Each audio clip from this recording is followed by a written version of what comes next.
Assalamualaikum warahmatullahi wabarakatuh. Bismillahirrahmanirrahim. Alhamdulillahi rabbil alamin. Wassalatu wassalamu ala sayyidina Muhammadin wa ala alihi wa sahbihi ajma'in. Subhanaka la ilma lana illa ma 'allamtana innaka antal alimul hakim. Rabbi syrah li sadri wa yassir li amri wahlul 'uqdatam min lisani yafqahu qawli. Wala haula wala quwwata illa billahil aliyyil azim. Qala Allah subhanahu wa ta'ala fi kitabihil karim. A'udzu billahi minasy syaithanir rajim. Ya ayyuhalladzina amanu taqullaha haqqa tuqatih wa la tamutunna illa wa antum muslimun. Shadaqallahul azim. Firman Allah Subhanahu wa taala yang bermaksud, wahai sekalian orang-orang yang beriman, bertakwalah kamu kepada Allah dengan sebenar-benar takwa, dan janganlah sesekali kamu mati melainkan mati dalam keadaan Islam. Tuan-tuan, para jemaah Surau An-Nur, Banda Puteri yang saya hormati dan dirahmati Allah Subhanahu wa taala.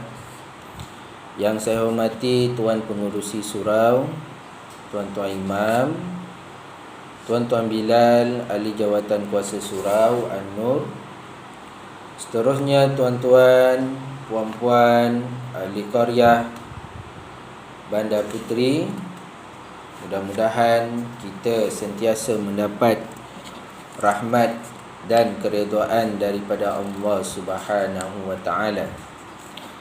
Pertama sekali, marilah kita merafakkan setinggi-tinggi kesyukuran kepada Allah Subhanahu wa taala kerana pada hari ini kita masih diberikan kehidupan di atas muka bumi ini untuk sama-sama kita memperbanyakkan pengabdian kita kepada Allah Subhanahu wa taala dengan melakukan segala apa yang diperintahkan, meninggalkan apa yang dilarang, menambahkan amalan-amalan ibadah kita, memperbaiki kekurangan dalam amalan dan juga kerja seharian kita.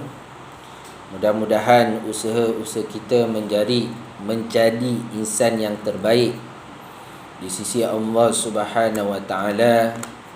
Mudah-mudahan Allah Subhanahu wa taala menerima amalan-amalan kita dan menjadi bekalan kita untuk menempuh hari akhirat apabila kita bertemu dengan Allah, dihisab di hadapan Allah Subhanahu wa taala dan diberikan ganjaran yang terbaik di sisi Allah Subhanahu wa taala, insya-Allah.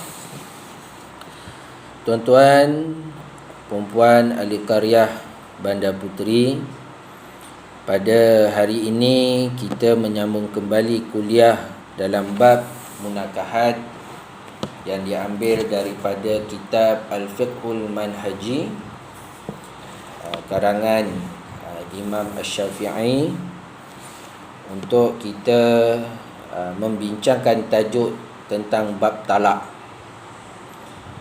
Jadi mudah-mudahan bab talak ini memberikan kefahaman yang jelas kepada kita untuk sama-sama kita bincangkan dan kita mengambil pengajaran dan iktibar daripada tajuk ini.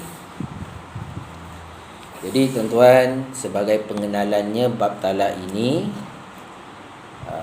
kita masuk kepada pengertian, pensyariatan, dalil-dalil, dan jika ada kesempatan pada hari ini, kita bincangkanlah dari segi sudut maklumat umum supaya kita berhati-hati. Talak ini tuan-tuan peringatan dan pengetahuan kepada pihak lelaki yang bergelar suami. Pihak isteri pun, pihak perempuan pun kena ambil tahu, supaya ia memberikan maklumat dalam apa-apa pun, kita kena berhati-hati dalam berkata antara satu sama lain, antara suami dan isteri. Sekiranya ada berlaku salah faham, pertelingkahan, perbalahan dalam rumah tangga, jadi kena elakkanlah daripada bab talak ini, sekiranya tidaklah memudaratkan. Tak apa, kita bincangkan dari segi pengertiannya. Talak dari segi bahasa bermaksud lepas ataupun terlepas. Lepas ikatan perkahwinan atau terlepas dengan ikatan perkahwinan. Kadang-kadang lepas tu ada maksud yang jelas, terlepas tu ada maksud yang tidak jelas. Kadang memerlukan niat. Jadi itu dari segi umumlah. Sementara dari segi syarak, ia bermaksud melepaskan ikatan perkahwinan. Perkahwinan yang wujud semasa akad nikah. Akad nikah ini adalah mengikat tali perkahwinan, hubungan lelaki dan perempuan sebagai suami isteri. Itu dalam akad nikah. Jadi melepaskan ikatan itu apa? Talak. Dengan lafaz talak dan seumpamanya. Dia ada perkataan kalimah talak. Talak ni bahasa Arab. At-talaqu marwatan. At-talaqu adalah kalimah bahasa Arab. Dia jelas. Kalau dalam bahasa Melayu ni tuan-tuan, dia banyak perkataan. Cerai, pisah, lepas, tinggal, berambus. Dalam kalimah-kalimah yang disebutkan tadi ini, ada dibincangkan lafaz ini boleh bermaksud kepada jelas, tidak memerlukan niat, dan ada juga lafaz yang memerlukan niat. Dari konteks isu semasa lah, perkembangan yang boleh dibincangkan untuk pemahaman kita bersama. Jadi tuan-tuan, talak dari segi bahasa bermaksud lepas. Dari segi syarak bermaksud melepaskan ikatan perkahwinan. Melepaskan dengan ikatan perkahwinan dengan lafaz talak yang disebut oleh siapa? Oleh suami. Pensyariatan talak. Pensyariatan talak berdasarkan Al-Quran, As-Sunnah dan ijma' ulama. Al-Quran, As-Sunnah, hadis Nabi SAW dan juga ijma' ulama. Apa yang dibincangkan di kalangan para ulama. Dalil dari segi Al-Quran, dari sudut Al-Quran, firman Allah, A'udzu billahi minasyaitonir rajim. At-talaqu marwatan. Fa imsakum bima'rufin aw tasrihum bi ihsan. Shadaqallahul azim. Yang bermaksud talak yang boleh dirujuk kembali itu hanya 2 kali. Talak 1 boleh rujuk, talak 2 boleh rujuk. Kalau talak ketiga dalam perkahwinan yang sama dengan isteri yang sama, tak boleh dirujuk. Itulah dibincangkan nanti. Sesudah itu bolehlah ia rujuk dan terus memegang isterinya dengan cara yang sepatutnya atau melepaskannya, yakni menceraikannya dengan cara yang baik. Maknanya di sini tuan-tuan, talak tu yang boleh dirujuk 2 kali. Ambil dengan cara yang baik, lepaskan dengan cara yang baik. Jadi di sini tuan-tuan, yang kita boleh fahami, talak yang boleh dirujuk 2 kali. Talak yang kali pertama, talak yang kali kedua, itu boleh dirujuk. Bermakna kalau dengan isteri yang sama, talak rujuk, lepas tu ada talak lagi, yang tu tidak boleh dirujuk. Dan Islam mengajarkan kepada kita tuan-tuan, fa imsakum bima'rufin aw tasrihum bi ihsan. Maka ambillah perempuan itu sebagai isteri kamu dengan cara yang ma'ruf, dengan cara yang baik, aw tasrihum bi ihsan, ataupun lepaskan dengan cara yang baik. Lepas cara yang baik tu macam mana? Macam kita ambil cara yang baik lah. Macam mana kita dulu nak berkahwin dengan pilihan teman hidup kita, tuan-tuan, kan? Kita datang merisik. Kita bukannya boleh kita direct dengan keluarga perempuan tu. Kita terpaksa melalui susah payah, ya?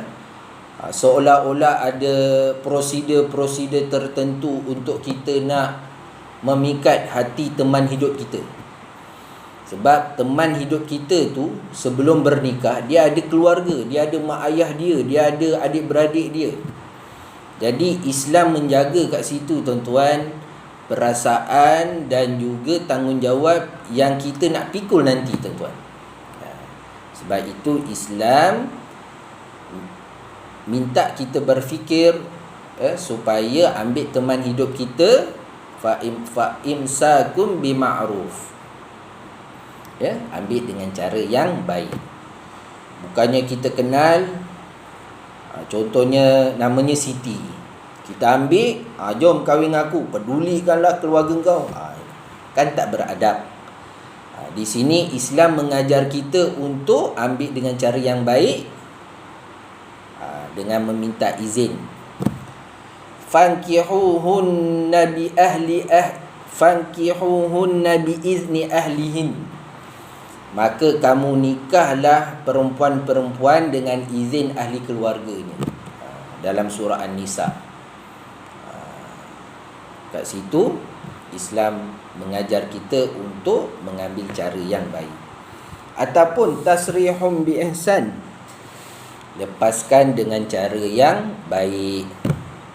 Sebab itu tuan-tuan, di Malaysia ni, ya, di Malaysia ni khususnya ada disusun atur prosedur-prosedur tertentu untuk melepaskan pasangan hidup sesebuah rumah tangga.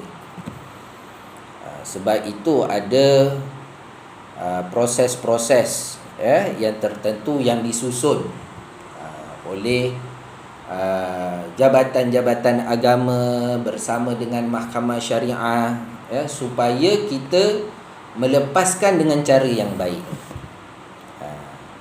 Bukan nak menyusahkan, ya, bukan nak menyusahkan, tetapi macam mana dulu kita bersusah payah ambil teman hidup kita dengan proses-proses tertentu, dengan kita menghadiri kursus, dengan kita nak cari pendaftar juru nikah karya, lepas tu pergi pendaftar juru nikah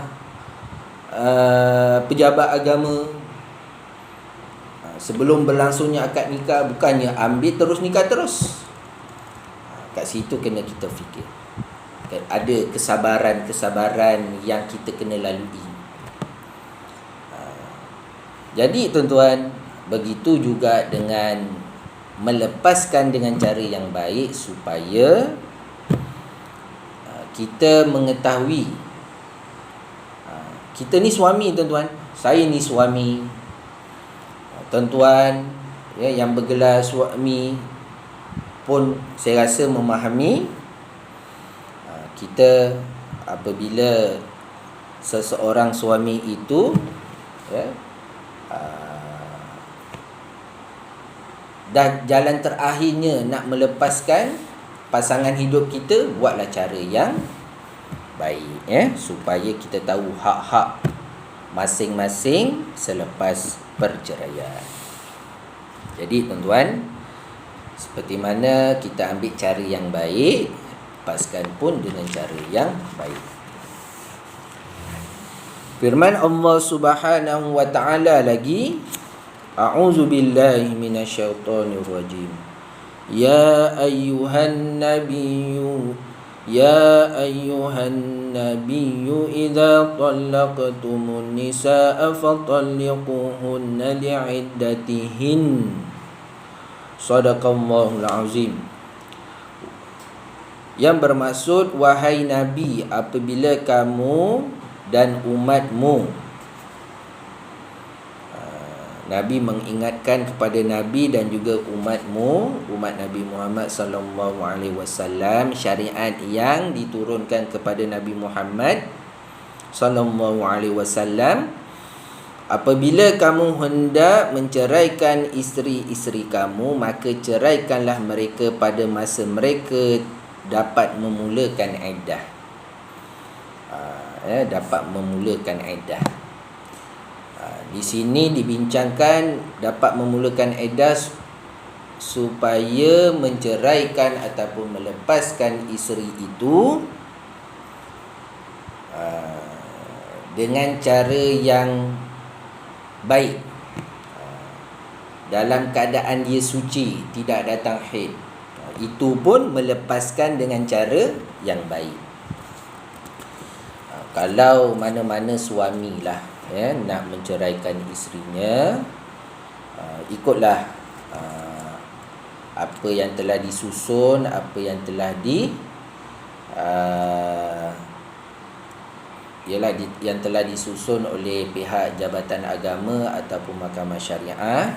Step-step dia, pastikan sebelum suami nak melafazkan talak, pastikan isteri itu dalam keadaan suci. Sebab iddah dia tuan-tuan, kalau ikut kiraan normalnya lah, sebagai pengetahuan maklumat yang awal ni, dia kena 3 kali suci, 3 kali datang haid,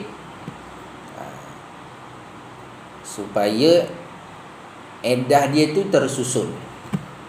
Ada juga yang menceraikan isteri dalam keadaan dia haid, dia akan memanjangkan.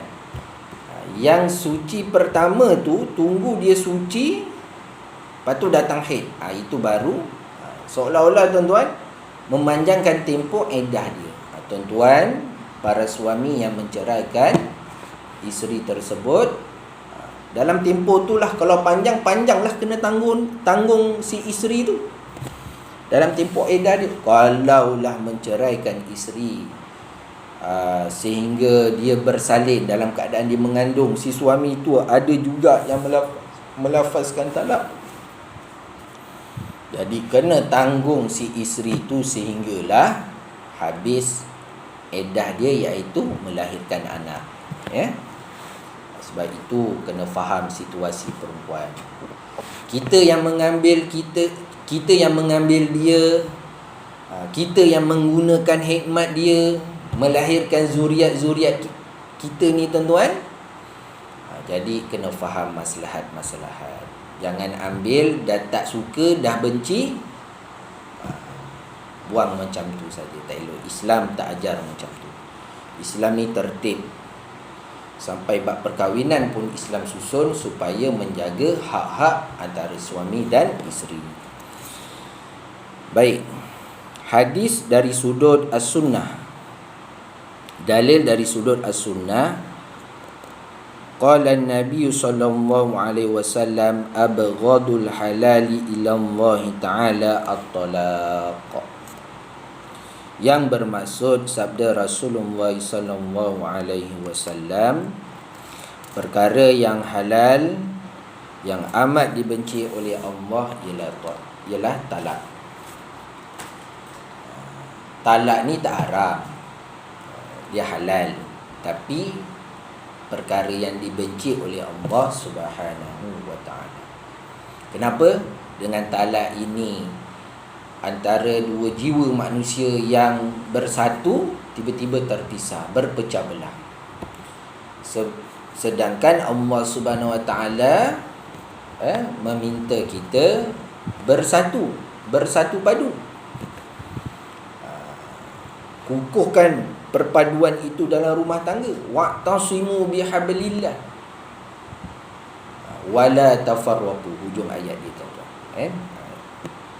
Jadi apabila terpisah antara dua insan, suami dan isteri itu, maka akan berlaku perpecahan di kalangan manusia itu dalam skop yang kecil lah dalam keluarga itu. Jadi tuan-tuan, sebab itu perkara-perkara talak ini kita jangan ambil ringan saja. Hadis yang lain, an Ibnu Umar radhiyallahu anhuma qalat kanat tahti imra'atun uhibbuha wa kana abi yakrahuha fa amarani abi an utalliquha fa abaitu fazakartu dzalika lin-nabi sallallahu alaihi wasallam faqala ya Abdullah bin Umar tulliqim ra'ataka, sadaqa Rasulullah. Yang bermaksud daripada Ibnu Umar radhiyallahu anhuma, katanya aku mempunyai isteri yang aku sayangi, tetapi ayahku pula tidak menyukainya dan meminta aku menceraikannya. Ibnu Umar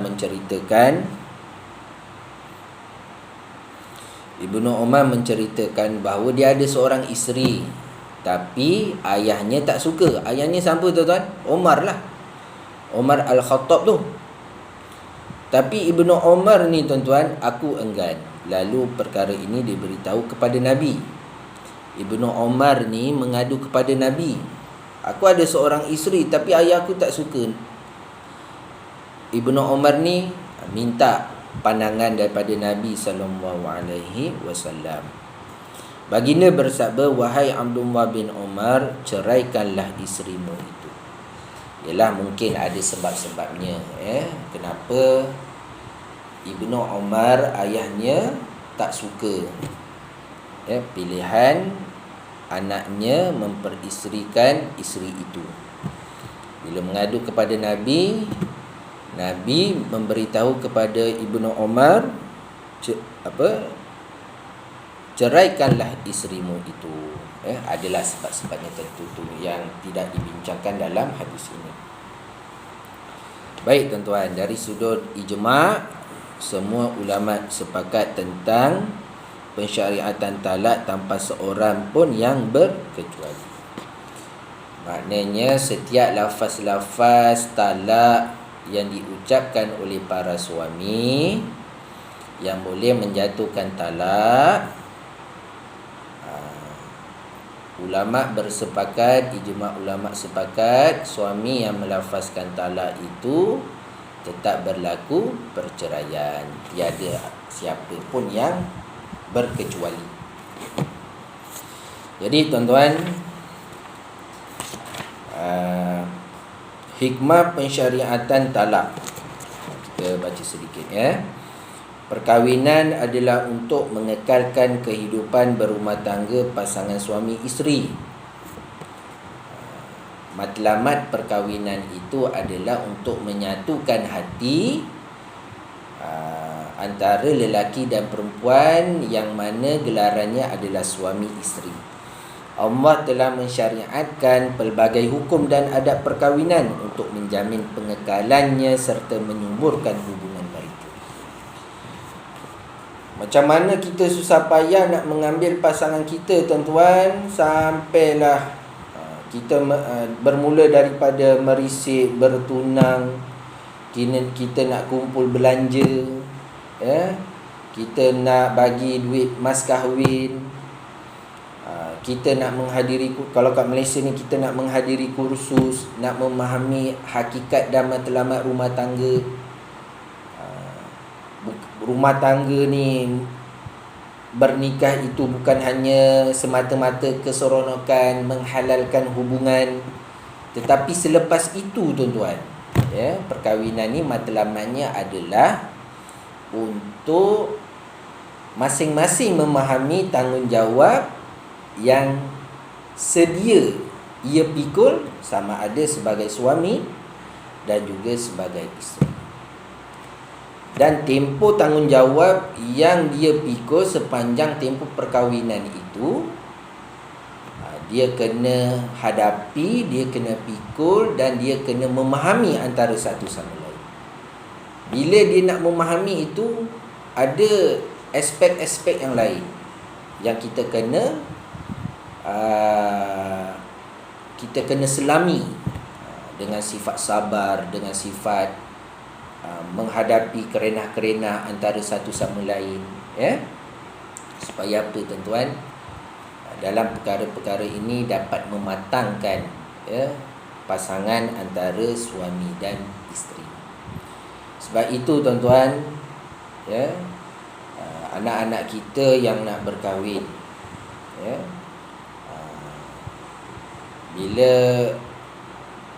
tak salah nak kahwin dalam umur 18, umur 19, ya, tapi pastikan mereka itu dah matang dan bersedia tanggungjawab yang nak dipikul. Semuanya dah susun kan. Persekolahan anak kita darjah 1 sampai darjah 6, sekolah rendah tingkatan 1 sampai tingkatan 5, sekolah menengah dalam tempoh umur 7 tahun sehingga 17 tahun.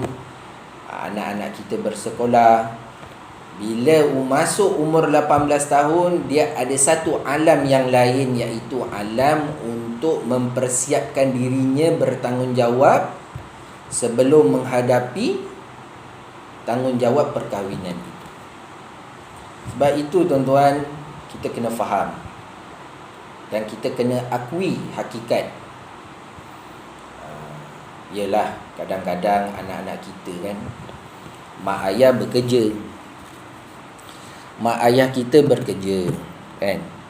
Kadang-kadang kita tak sempat dan kita tidak meneliti apa aktiviti anak kita semasa ketiadaan kita di rumah. Jadi tuan-tuan, apabila kadang-kadang kita terlepas pandang, kadang-kadang anak kita mungkin ada berkawan, kalau anak kita lelaki berkawan dengan kawan perempuan, kalau anak kita perempuan ada berkawan dengan kawannya lelaki, kat situ kena berikan perhatian juga, walaupun anak kita tu dah besar. Jangan kita lepaskan begitu sahaja, sebab mereka itu baru nak memahami kematangan hidup, ya. Mungkin tuan-tuan pun pernah lalui ketika dahulu kan.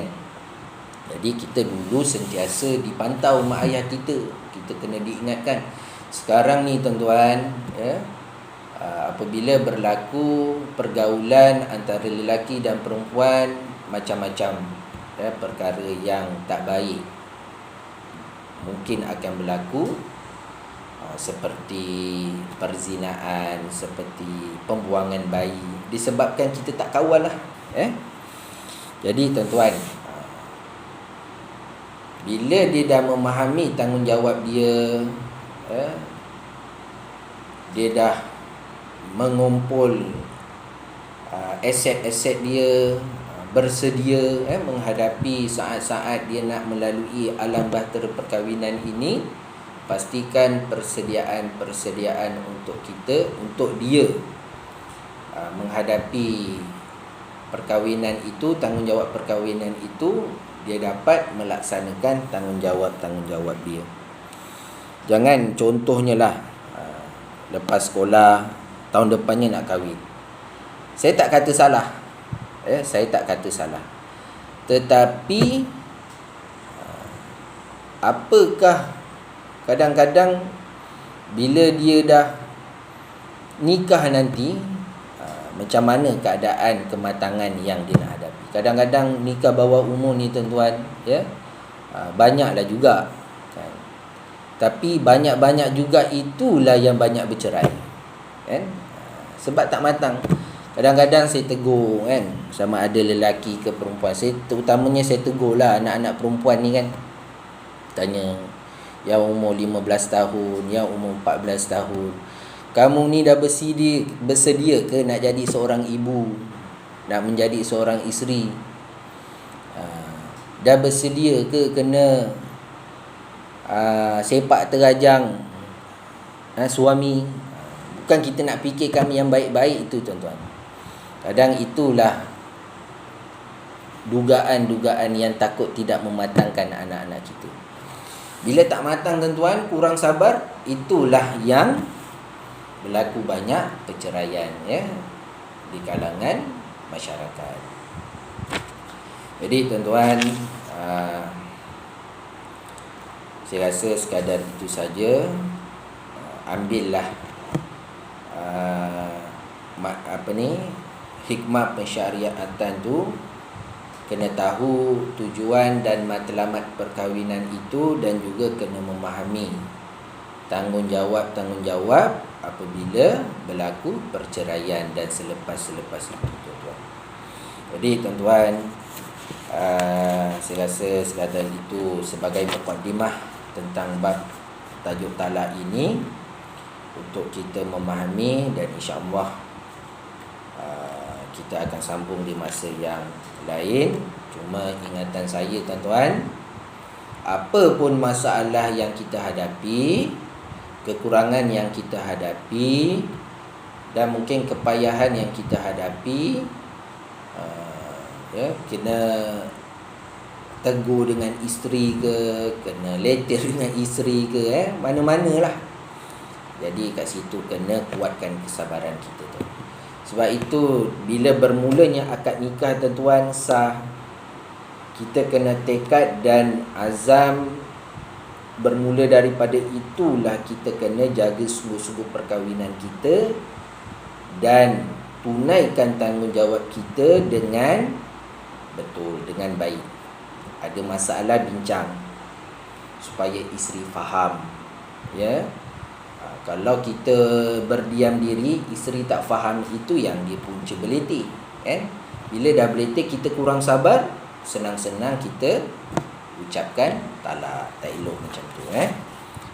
Saya cakap ni umumlah, peringatan untuk diri saya, peringatan untuk kita semua. Mudah-mudahan kita mendapat keberkatan dalam kita berumah tangga untuk menghadapi situasi yang mendatang. Lebih-lebih lagi tuan-tuan sekarang ni kan, bila dah PKP sebab COVID-19, ramai yang dah hilang pekerjaan, ramai yang dah hilang pendapatan. Jadi kat situlah kekuatan mental kita tuan-tuan. Jadi mudah-mudahan hidup kita dipermudahkan oleh Allah Subhanahu Wa Taala, dan banyak-banyaklah berdoa kepada Allah. Mudah-mudahan segala urusan kita, rumah tangga kita dibantu oleh Allah Subhanahu Wa Taala. Mohon maaf sekiranya ada terkasar bahasa, terlanjur kata dengan yang tak sesuai. Saya bukanlah bermaksud nak fikir yang buruk-buruk. Kita sama-sama mengingati, sebab situasi di sekeliling kita ni, itulah yang menekankan hidup kita. Mudah-mudahan kita sentiasa dipermudahkan. Wallahu a'lam. Kita tutup dengan perbincangan kita dengan tasbih kifarah dan suratul Asr. Subhanakallahumma wa bihamdika asyhadu an la ilaha illa anta astaghfiruka wa atubu ilaik. Bismillahirrahmanirrahim. Wal 'asri innal insana lafi khusr illa alladhina amanu wa 'amilus solihati wa tawasaw bil haqq wa tawasaw bis sabr. Assalamualaikum warahmatullahi wabarakatuh.